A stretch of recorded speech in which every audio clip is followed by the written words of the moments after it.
This is Ren Presents in Espanol. I'm your host, Ren, and today we continue with The Hazards of the Old Ones, Part 2, Chapter 13, The Goshawks. So, last week, lots and lots of stuff going on. We caught up with Tori Jane of Wham, that diabolical little black hat who was captured by the Duke and put in his dungeon at the beginning of the book. She was turned by Carahill, and all the horrible evilness drained out of her. She let bygones be bygones. You know, hey, you captured me, you held me in a dungeon, but it's all good. I am good. Caught up with them, and Tori Jane encountered some sort of entity saying that the time had come and to get the Duke, because it was time to roll out. And then we went aboard the Seeker as Captain Davidge and his stalwart, staunch crew encountered that crazy unknown ship in space, and Harkin Sig, while attempting to inspect it with Silvertech, took a massive jolt. Her heart stopped, and Captain Davidge had to actually break the silver connection to the ship, otherwise she would have died. And even though it was just a tiny little strand, probably not even the width of a human hair, it took several cutting blows at full strength with his King Karg to actually break the connection and save Sig's life. And we were back also in the darkness under the hazards of the old ones, where Kai, following Tweeter, evaded the sisters' machines that were there to clean up any interlopers who might have passed through the sisters' fences, and got her past a sister who was nearby in the dark, could hear her thoughts, could smell her presence, and that was a near thing. But then a Wamalar, and you remember a few chapters ago I discussed what a Wamalar is. It's a mythological creature that the sisters are afraid of.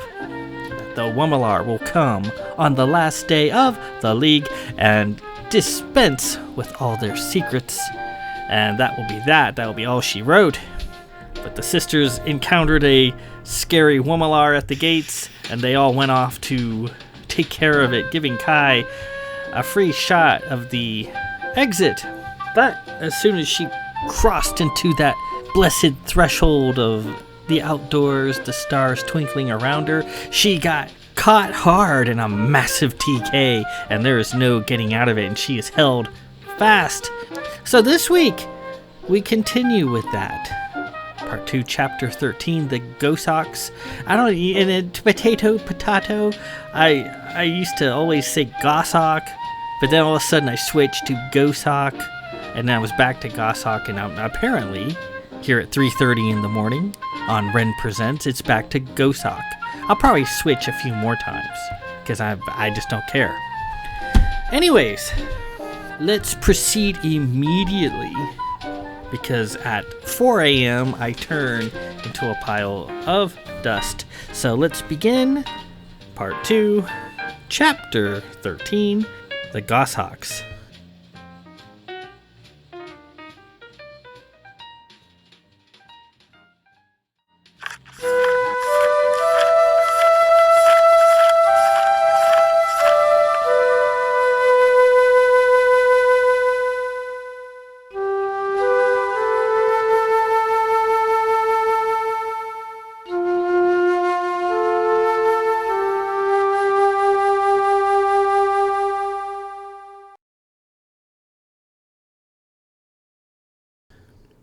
Kai couldn't move an inch.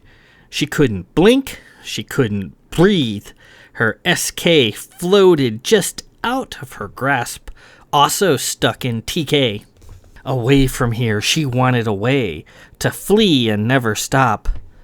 She expected the giant sisters to come roaring out of the tunnel at any moment. Unable to breathe, she was on the verge of passing out. Her heart was pounding palpitating, her lungs screaming for air. Someone spoke from nowhere just then. "It's a lady. A tall one, Fall," she heard a small female voice say. "Does she have blonde hair?" she heard another voice say, a male one this time, with a weird accent. There was a tentative pause. "Well, hard to tell, really," came the female voice. "It's sort of brownish blonde, I guess. And she's got a big gun with her."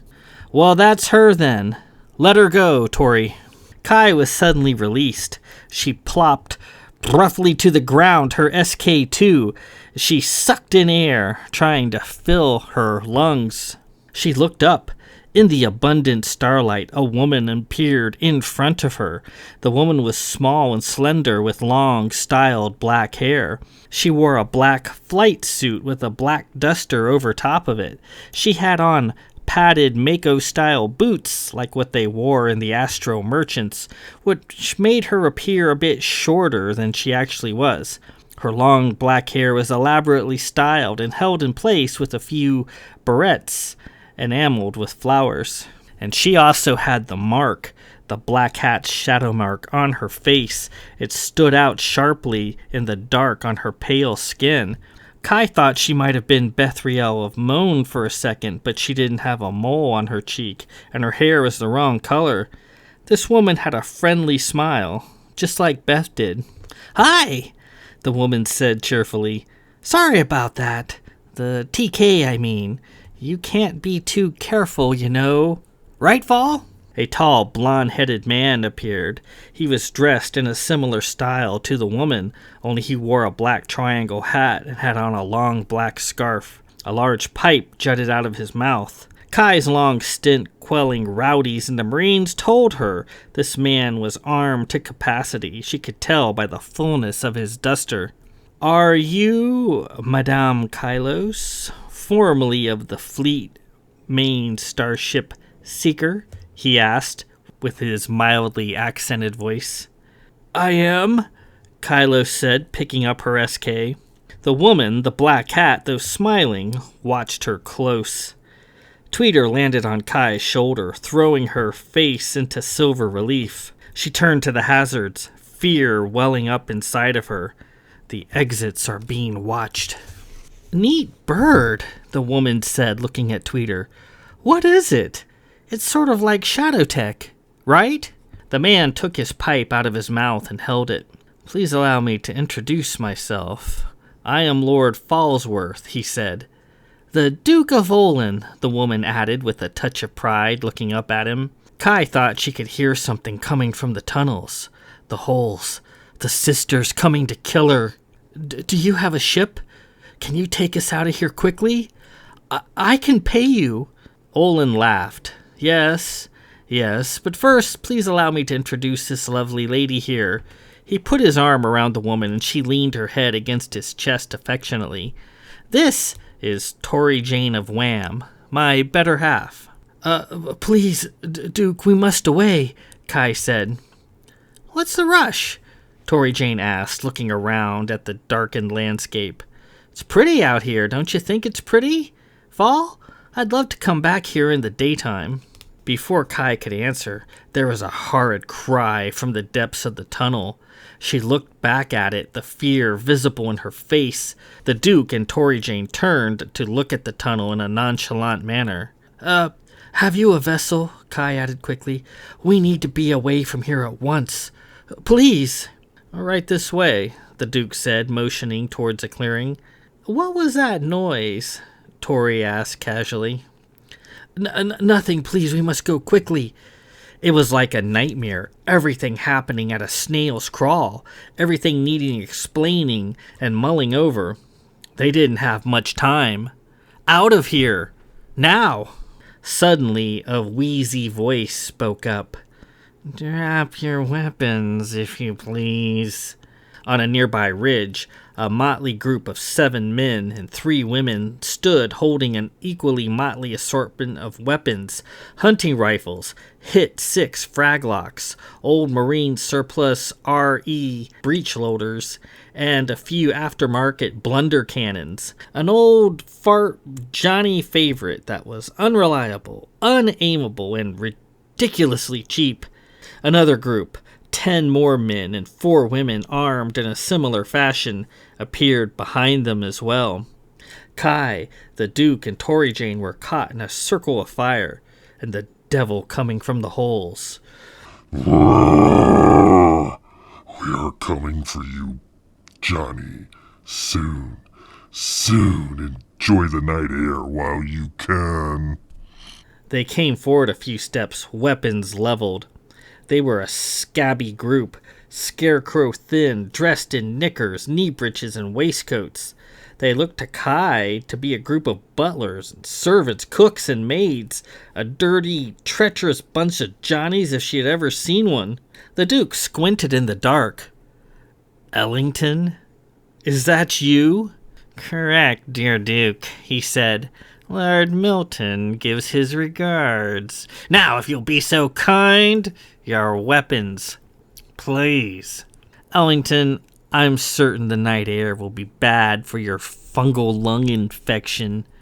Go on home and take this lot with you and tell Lord Milton that I'll be speaking to him regarding this matter in the morning."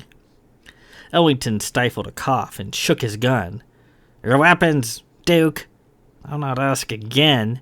He cocked his hammer. "You've been more than patient, Fall," Tori Jane said. "Let's drop 'em." The Duke smiled. "My weapons, Ellington? Certainly." He pulled his finely made Grenville .40 pistol from its duster. Pop! One of the maids, holding a breech loader, fired. The bullet bounced off a Stenfield surrounding the Duke. He lifted his Grenville .40 and promptly returned fire, shooting one of the attackers dead with a roaring bang. "Gah! Treachery!" Ellington yelled, firing his blunder cannon. His shot hit a rolling Stenfield in front of the Duke and sparkled as the pellets bounced off. Ellington did an inept arms and legs shoulder roll into the bushes. His cronies did the same, their assortment of weapons popping off in a variety of reports. Kai hit the ground and drew her SK. She couldn't believe this. With a tack, she blew 2 away before they had a chance to dive for cover themselves. She just had enough time to roll away before shots from the group behind her sprayed the dirt between her legs.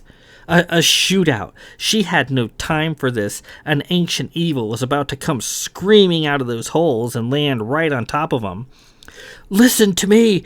We have all got to get out of here. We are all about to die," she shouted.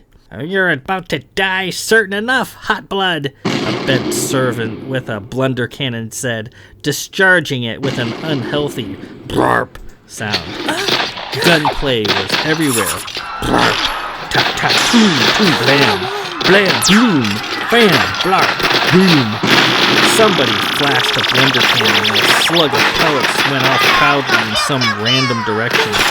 It was often safest to be standing right in front of a blunder cannon when it went off.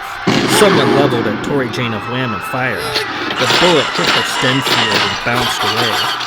Smiling, she pointed, and the man exploded instantly. The Duke rolled to his left and, drawing a small brass device from his duster, lobbed it into the Johnny's mitts.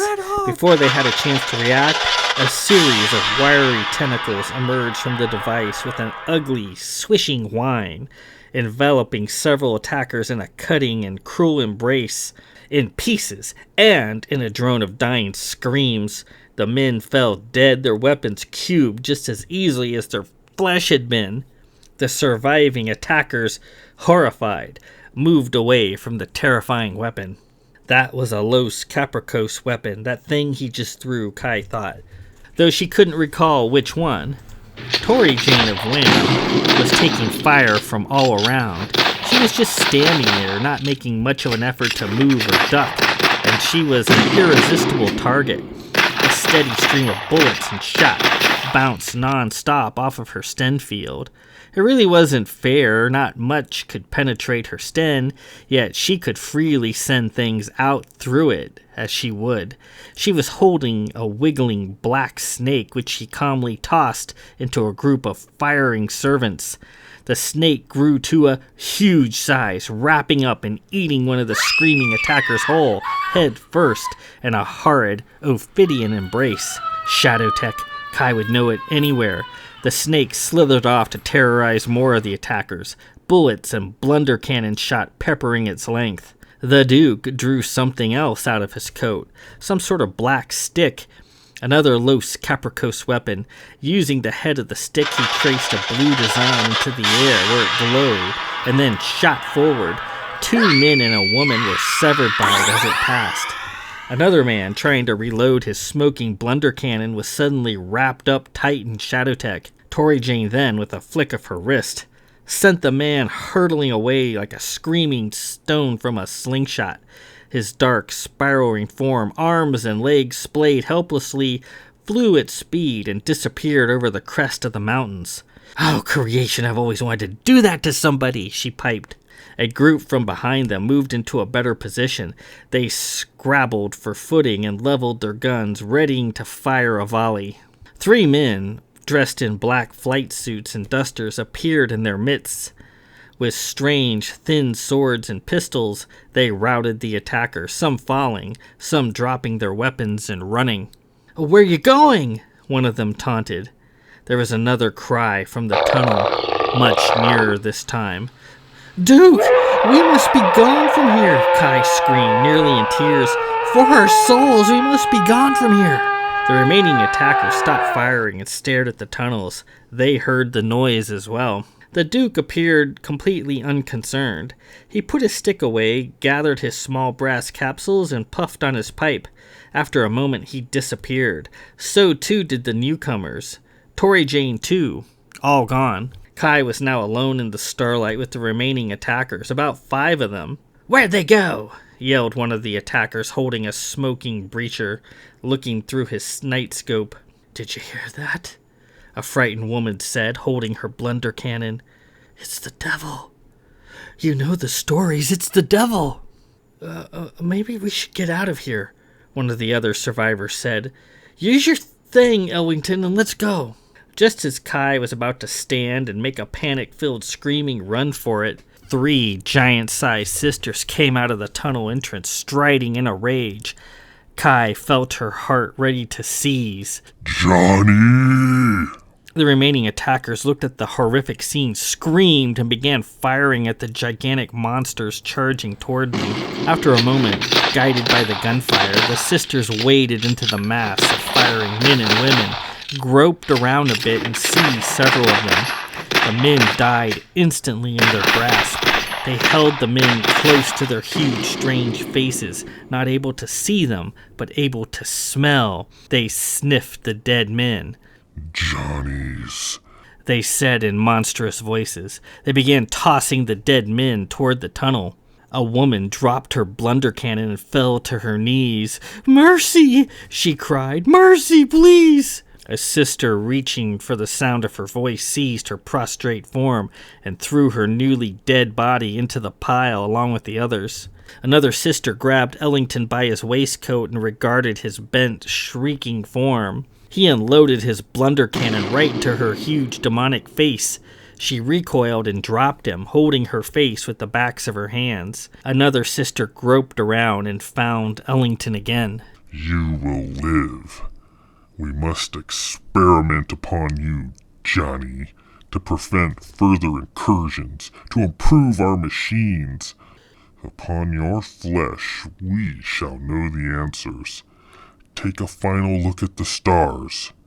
It will be your last."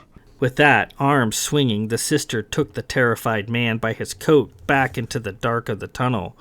The other sisters, feeling about, collected the dead from the pile and were gone. The last remaining sisters helped the one still holding her face, who'd been shot by Ellington, into the tunnel. Kai could hear his terrified wailing through the dark hole, his screams now mingling with the old ones. She winced. She'd hear his pitiful, terror-laced screams for the rest of her life. The Duke and the woman reappeared. What in the name of creation were those? Kai didn't say anything. She felt her heart, the pain in her chest. You okay? Tori Jane asked.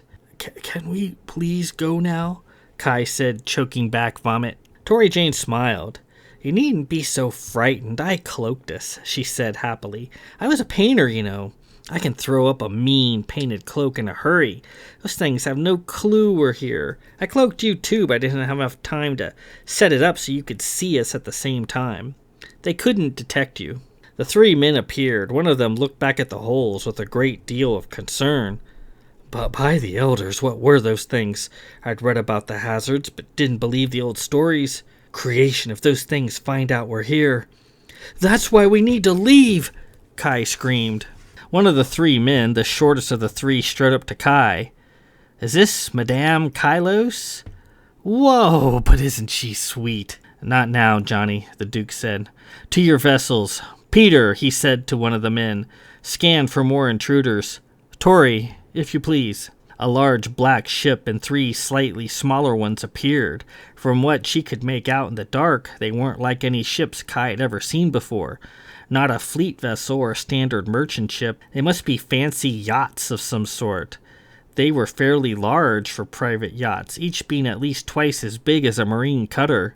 They were black, winged and turreted, barrel-shaped, and as Kai noted, armed. Peter waved a small, handheld scanner about. We're clear, Duke. I suggest a rapid departure. The three men scattered towards their various ships. Hey, babe, the shortest of the three said. You want to come with me? You want to fly with little Johnny? Kai scowled and quickly made her way to the largest of the four ships. Married, she said. Not interested. Ah, the man said, climbing into his ship. The man named Peter opened the hatch to his ship. Please don't mind him, ma'am. He's always fancied himself a ladies' man, but he's harmless. Kai shook her head and boarded. The crew section was spacious and comfortable. The Duke flopped down into the pilot's seat and began hitting switches. Tori Jane sat next to him. Kai, with Tweeter sitting on her shoulder, buckled into her seat, and a moment later the ship blasted away into the night as fast as it could carry them. Kai stared out the window, watching the hazards of the old ones drift into the distance and get lost in the dark. Somewhere down there, under the mountains, Ellington, the Johnny servant, was about to have the life wrung out of him. She felt for him, for what he was about to endure. I'm concerned about the noise of our departure, Kai said, thinking of the sisters hearing them. She was certain they were to haunt her nightmares for some time to come. She closed her eyes, and there they were, tall, green, reaching heads crowned with knobby protrusions. Ellington's severed head still screaming in their hands.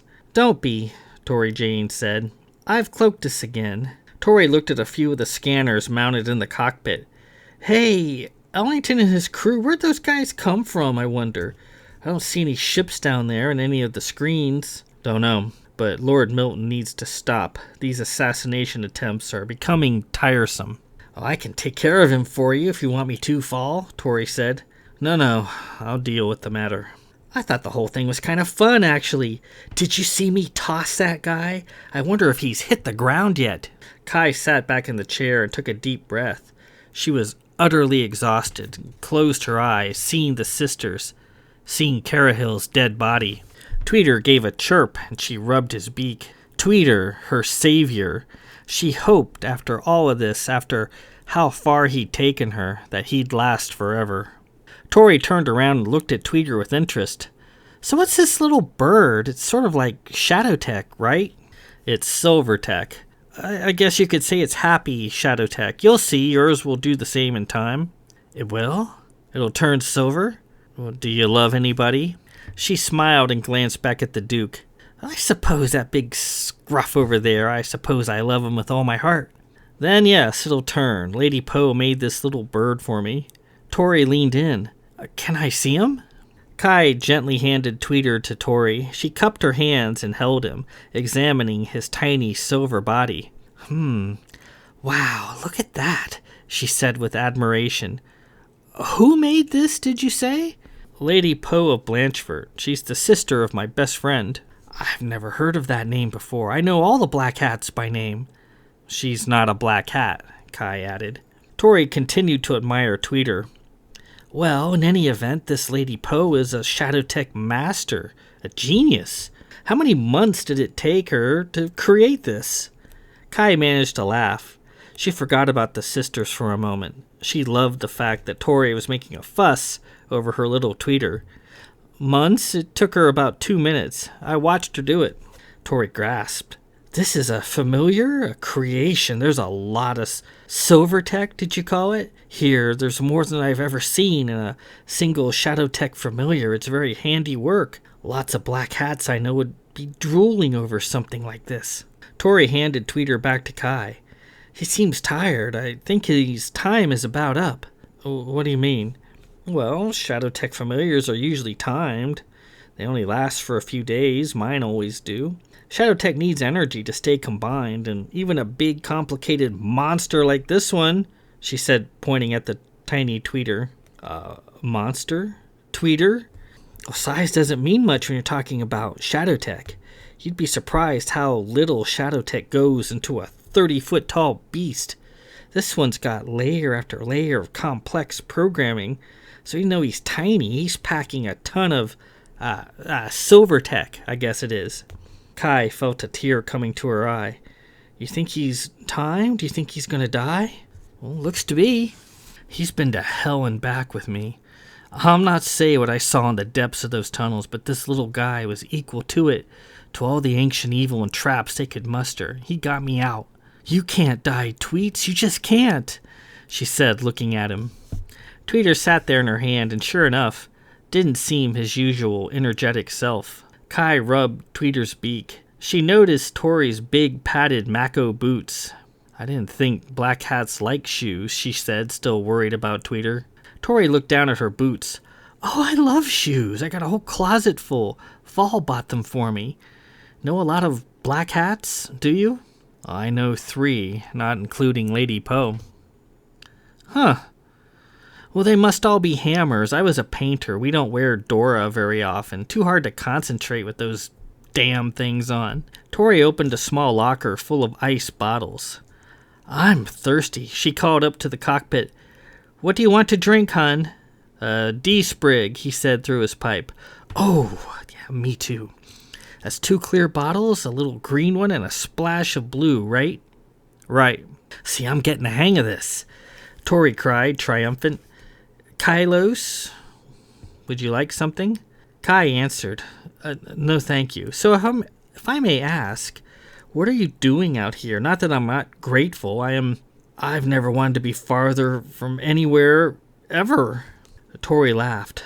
We were asked to be here. We're supposed to pick you up, she said, mixing various liquors together. He said you'd be a tall, blonde-headed lady with a big gun. Tori looked hard at Kai. I'm not sure about the blonde hair bit, though. You look more like a brunette to me. The Duke, sitting in the pilot's chair, pipe smoking, looked back. Sorry about Ellington and his bunch. I suppose I'm going to have to speak with Lord Milton regarding these attempts to kill me, now that Tori's around. Don't be an old fud on my account, Fall. I think they're fun. Bring 'em on. She turned to Kai. You see, there's this scary-looking fellow over in the other manor who... A voice piped in over the comm. Duke, we're 80,000 and climbing. What's our heading? South, Johnny, the Duke replied. South it is. Hey, babe, he said to Kai through the comm. You there? Kai was annoyed. The name is Kylos. Call me babe one more time and I'm gonna flatten you the next time I see you. Got it? Will you promise? Babe? Kai, dead tired, let her eyes close. Oh, I promise, Tiny. You are the little one I saw, right? The sisters, death hands reaching. Johnny, she heard. Tiny, Johnny said. Listen, not everything's tiny on me, babe. She opened her eyes, forgot about Johnny, and turned to Tori. Oh, I almost forgot. Who asked you to be here? Tori giggled as she finished up with the drinks. He's in the back bay, actually, if you'd like to see him. Showed up pretty much exactly like he said, except for the hair part, I mean. What do you think, if I may ask? Are you a brunette or a dirty blonde? This pathetic creature we dragged into the heart. He doesn't smell like you, Johnny. No, he doesn't. Admirable effort. Our search for you continues. Kai was shocked. He's here now? Yeah, he's really busy with something. We are gonna get you, no matter where you hide. Shaking, assailed with voices in her head, Kai stood and walked to the back of the compartment where a hatch awaited her. Through here? She asked. Yep, Tori Jane said, taking a drink from her glass. And tell him he needs to get his hair color straight. Kai opened the hatch and looked through. Her jaw hit the floor. Carahill! She exclaimed. And with that, we conclude Part 2, Chapter 13, the Goshawks. So, that TK that swallowed Kai up at the end of the last chapter, that wasn't the sisters, that was Tori Jane of Wham. She's, being an ex-Black Hat, she's got a full range of abilities. She can TK, not as good as a sister, but close. Pretty close. Close enough for government work. She can create the Sten field like she was using. That's basically an invisible force field that she can create around her body. And she has full control of TK, of Shadow Tech. Very formidable. Good addition to have on your swashbuckling adventures. While they were hanging out at the mouths of the Hazards of the Old Ones, or Kai wants to take a powder immediately, they were attacked by Lord Milton's butler, Ellington, and a bunch of other servants, waiters, waitresses, housekeepers, with an assortment of weapons. Brief gun battle, which Ellington and his lot lost, and then out come the sisters, and they happened upon the Ellington and his lot, killed pretty much all of them, and dragged them back into the tunnels. Ellington was still alive. They didn't touch him. They grabbed him by his waistcoat and dragged him in there to start experimenting on him. So I wonder what horrible things are happening to him even as we speak. So Kai hooks up with the Goshawks and reunites with Carahill, who's alive and well, apparently. We didn't see him to the very last line of the chapter, but there he is. Good as new. Getting that Brightstone into his throat was key, because as soon as she put it there, he could actually make himself into two different places at once. So the damaged body that the sisters had pretty much killed became irrelevant, as he was now fully whole and complete elsewhere.